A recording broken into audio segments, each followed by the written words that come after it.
Welcome to the AI Research Roundup. I'm Alex.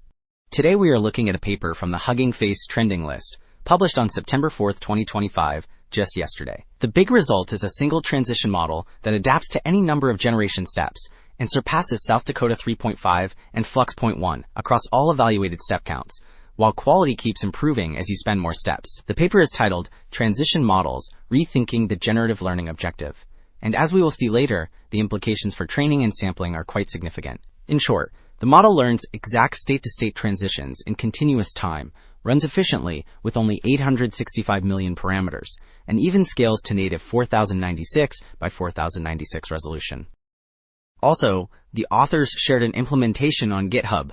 You will find setup instructions, requirements, and a model zoo with pre-trained T2I and class-guided checkpoints, plus sampling and evaluation scripts for Genevol, DPG Bench, and MJHQ30K.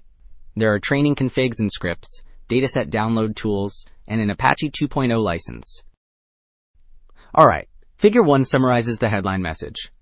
The transition model keeps improving as you add steps and stays strong across resolutions and aspect ratios, so speed and quality no longer fight each other. Generative is an automatic text-to-image test that scores how well images follow prompts. The top panel shows monotonic gains with more function evaluations, which signals schedule-insensitivity. The middle panel shows competitive fidelity up to 4096 resolution.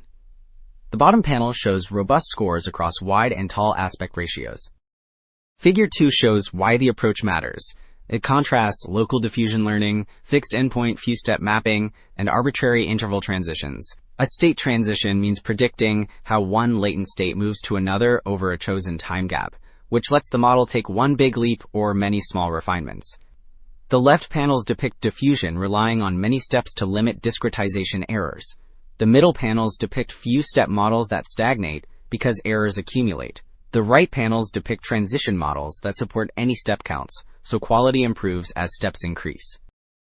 So, Table 1 makes the scalability point concrete. The differential derivation equation lets training run faster and with similar memory while keeping quality intact.